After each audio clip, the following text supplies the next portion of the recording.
இயேசு பாருங்க சிலுவையில் தொங்குறாரான்னு சொல்கிறான், நீர் தேவ குமாரனானால் உண்மை ரட்சித்துக் கொள்ளும், இறங்கி வாரும். அவர் ஏற்கனவே சொல்லியிருக்கிறார், நான் பிதாவிட்ட சொன்னால் ஆயிரக்கணக்கான தூதர்களை அனுப்புவார், எல்லாம் காணாமல் போயிடுவாங்க. இவர் சிலுவையில் அரைஞ்சவங்க, நின்று பரியாசம் பண்ணுறவங்க எல்லாம் காணாமல் போயிடுவாங்க. ஒரு விரல் அசைச்சா போதும், ஒரு வார்த்தையை சொன்னார்னா வானத்தையும் பூமியும் உண்டாக்குனவராச்சு அவர். வெளிச்சம் கடவுதுனார், வெளிச்சம் உண்டாயிடுச்சு. ஒரு வார்த்தையை வெளியே விட்டார்னா அத்தனை பேரும் பஸ்பமாகிடுவார்கள். அப்புறம் பொறுக்கி எடுக்க வேண்டியது தான், குப்பை மாதிரி. அந்த மாதிரி ஆகிருப்பாங்க. பண்ண முடியுமா? முடியும். அப்புறம் ஏன் செத்தார்?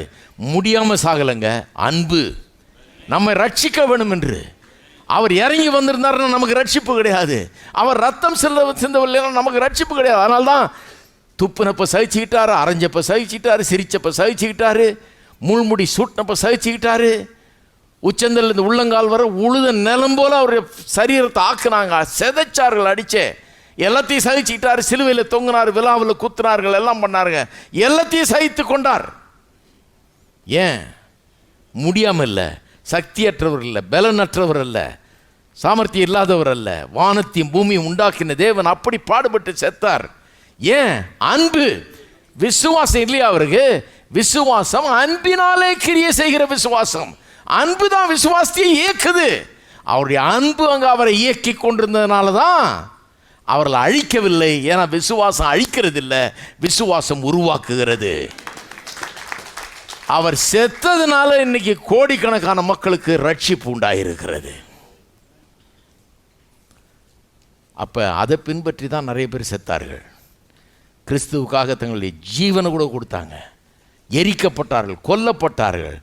அவர்களுக்கு விசுவாசம் இல்லாதனால இல்லை, வல்லமை இல்லாதனால இல்லை, கர்த்தரால் அவர்களை காப்பாற்ற முடியாதனால இல்லை, அன்பு அதை செய்கிறது. அன்பினால தான் சொல்கிறாங்க இல்லையா சீஷர்கள், சமாரியா உள்ள இயேசுவை விடமாட்டேன்னு சொன்னதுக்கு இவங்க சொல்கிறாங்க, வானத்திலேருந்து அக்னியை கொண்டாந்து எலியா பண்ண மாதிரி ஒரு ஷோ காட்டிடுவோம் அன்னைக்குன்னு. பட்டணமே இல்லாதபடி மேப்லேருந்து அழிச்சிருவோன்றாங்க. கர்த்தர் சொன்னால் என்ன ஆவியாது? சரியான ஆவியாது?